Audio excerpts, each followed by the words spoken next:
Un journaliste vient de me téléphoner en me demandant, mais au fait, comment les célibataires vont vivre la Saint-Valentin? Et là, sous-entendu, les célibataires, ils sont pas heureux d'être célibataires, donc solo. Ils envient ceux qui sont en couple et célèbrent la Saint-Valentin. Donc la réponse, ce que je lui ai dit, ce que j'ai développé, c'est bah oui, ça veut déjà signaler que ces célibataires-là qui se disent, ah, moi je suis célibataire, donc j'envie les couples qui sont en couple et qui fêtent la Saint-Valentin. Euh, donc ils se sentent misérables et donc malheureux en fait. Ils n'ont pas l'impression que, bah voilà, ok, il y en a qui sont en couple et qui fêtent ça, qui célèbrent ça. En général, c'est soit au resto, soit avec des cadeaux, soit en voyage d'un week-end. Voilà, cadeau d'amoureux. Enfin, c'est les trois rituels qui s'organisent en général pour la Saint-Valentin. Donc, la question qui se pose, c'est, OK, moi, en ce moment, je ne suis pas en couple. Est-ce que j'en profite pour alimenter le manque et la pénurie? Me dire, ah bah oui, mais moi, je ne suis pas en couple, donc forcément, égal, je ne suis pas en couple, égal, ma vie est moins chouette, à deux, c'est mieux, c'est sûr, et c'est très, très vrai, la preuve, la preuve, la preuve.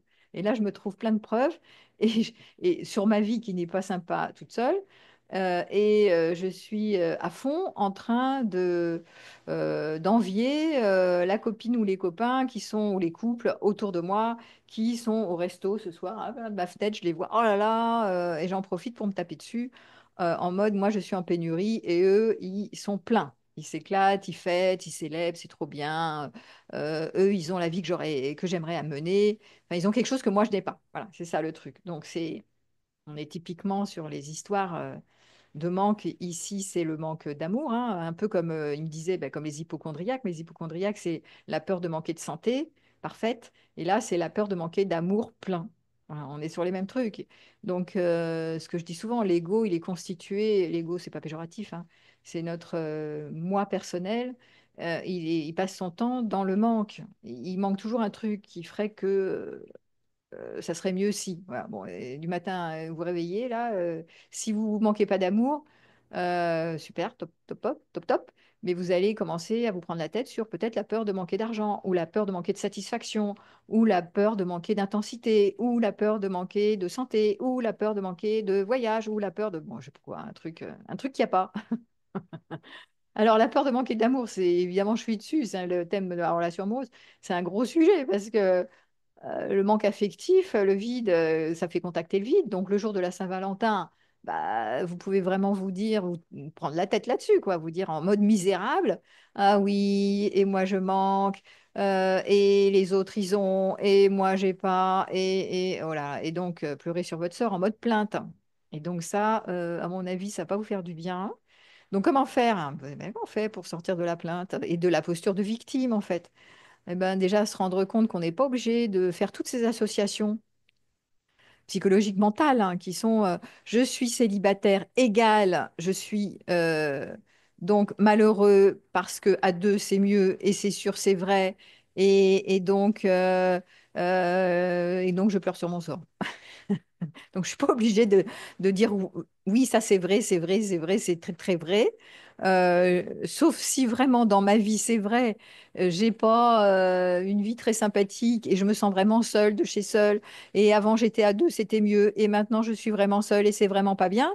Ça veut dire que je ne sais pas.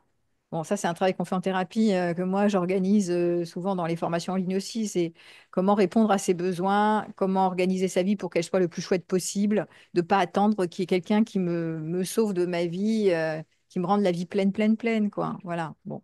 Ou arrêter de courir après le plaisir, plaisir, plaisir. Bon, deux manières de gérer ça, mais en tout cas, de cesser d'alimenter ce truc en mode victime et d'attendre quelqu'un me sorte de ma vie ou je sais pas, fasse à ma place ce que je ne sais pas faire. Donc ça, c'est un travail de thérapie plutôt. Mais en attendant le jour de la Saint-Valentin, qui est une fête quand même commerciale, il faut bien le dire. Donc avant, c'était organisé, enfin c'était le 14 février, c'était un rituel, des saisons, des moissons. Enfin après, petit à petit, au fil du temps, c'est devenu une fête des amoureux. Au départ, c'était pas ça. Et puis après, c'est devenu une commerciale. C'est-à-dire que maintenant, c'est comme Avant Halloween, par exemple, Halloween, on s'en fout. Halloween, on va pas fêter, particulièrement Halloween, un peu, mais pas trop. C'était pas trop commercial. Maintenant, ça devient de plus en plus commercial. Et donc, on voit que la fête de la Saint-Valentin, enfin, le marché de la consommation s'en est emparé pour vraiment, en fait, faire une fête commerciale. Les restos marchent à fond, les petits cadeaux d'amour marchent à fond, les sextoys, les machins, les trucs comme ça. Enfin, voilà. C'est devenu une affaire commerciale. Donc, est-ce que je cautionne ça aussi ou pas d'ailleurs, hein? C'est comme à Noël, il y a des gens qui veulent plus cautionner les histoires de faire des cadeaux à tout le monde parce que c'est très conso. Bon, voilà. Donc, est-ce que vous voulez rentrer dans le système normé qui est à la fois faut célébrer, c'est l'heure de célébrer, faut acheter quelque chose ou faire quelque chose et consommer quelque chose pour marquer le coup. Et la deuxième norme sociale, c'est la norme du couple. À deux, c'est mieux, à deux, c'est mieux. C'est les deux normes. Il faut célébrer le couple, l'amour, bon, l'amour, le couple amoureux, parce qu'en plus, vous pouvez être en couple et c'est pas toujours amoureux, mais il faut célébrer le couple amoureux. Même si ça fait 10, 15 ans, il faut célébrer le couple amoureux. Si vous n'avez pas de problème et que vous êtes en couple, là on est sur les célibataires, mais si c'est vrai que vous êtes en couple et que vous êtes amoureux, bah, vous pouvez le fêter, hein. Vous marquez le coup le jour de la Saint-Valentin, mais vous ne le fêtez pas que la Saint-Valentin. Vous allez dans d'autres jours du mois, vous pouvez aller au resto aussi ou offrir un cadeau pour l'élu du cœur. Vous n'êtes pas obligé d'attendre la Saint-Valentin, mais vous pouvez aussi le fêter la Saint-Valentin. Donc c'est pas renier la fête de la Saint-Valentin. Pour ceux qui sont en couple, vous pouvez en profiter pour célébrer. Mais pour ceux qui ne le sont pas, là, on est sur les célibataires.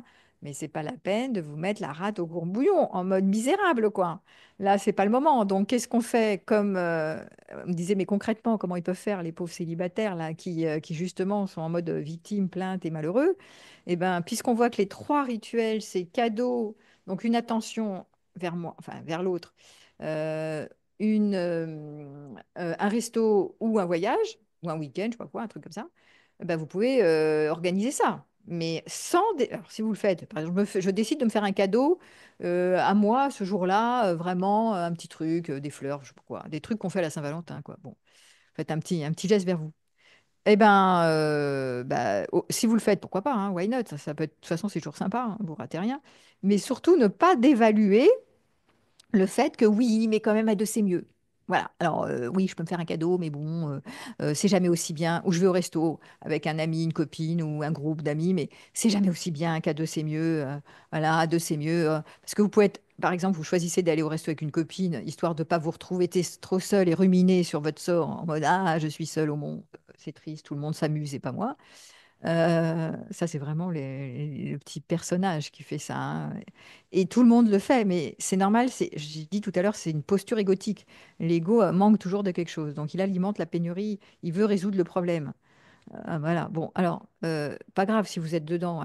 Acceptez ce truc-là, c'est pas dramatique. C'est juste de si vous dites, bon, bah, je vais au resto avec une copine et que pendant ce temps-là, vous vous voyez en train de ah oui, mais t'as vu, et toi, t'es avec quelqu'un, et Valérie est avec un tel, et moi, je suis encore avec personne. Ou alors le dernier en date, c'était une catastrophe, regarde, regarde. Et bon, là, hop là, comment on se prend, comment on se tape dessus. Voilà, alors ça va pas être une bonne idée. Vous n'allez pas profiter de votre soirée que vous avez organisée avec votre copine. Donc, à vous de voir qu'est-ce que vous pouvez fédérer qui vous branche en fait ce soir-là. Ou si vous voulez rester au calme et ne pas cautionner la fête pour ne pas cautionner l'histoire du manque, vous pouvez aussi vous faire une petite soirée tranquille au calme. Il n'y a aucun problème. Enfin, faites ce que vous voulez, mais arrêtez pour moi d'alimenter cette histoire de pénurie, de SDF, de SDF de l'amour, de je manque, la preuve, la preuve, la preuve. Et si c'est vrai que votre réalité manque d'affection, de câlin, de complicité, de partage, eh ben, qu'est-ce que vous faites dans l'année? Comment vous vous organisez pour avoir des partages et des complicités qui ne sont pas qu'à deux, rien qu'à deux, en tête à tête, yeux dans les yeux, etc. Comment vous organisez? Et comment vous appréciez d'être avec vous, d'être un bon compagnon pour vous-même, sans vous extraire de ce retour vers soi en alimentant le fait qu'à deux, c'est mieux. C'est-à-dire vous allez chercher tout le temps à l'extérieur, à l'extérieur, à l'extérieur. Donc vous désertez en fait. Et dans cette déserte, je sais pas quoi, dans cette désertude intérieure, désertification intérieure, c'est mieux comme ça, et ben, c'est sûr que bah, vous pouvez pas. bah, être plein, quoi. Vous pouvez juste sans arrêt répéter toujours comme un perroquet. Ah oui, bah, à deux, c'est mieux, le couple, c'est mieux. La preuve à la Saint-Valentin. Regarde, ah, devant le ils s'éclatent tous dans le resto. Bah, moi, alors c'est nul, hein, ma vie, elle est vraiment nulle. Et là, hop, hop, c'est reparti. Hop, hop, hop, la chanson de la victime. Donc, vous pouvez y passer, mais pas vous plomber dedans. Y passer, c'est normal, puisqu'on ne peut pas s'empêcher de penser au manque et à la pénurie. Une fois qu'on a quelque chose qu'on est comblé, on manque d'autre chose. Donc si vous êtes célibataire, bon, en général, vous allez me dire, je manque d'amour, de couple. Voilà. Bon.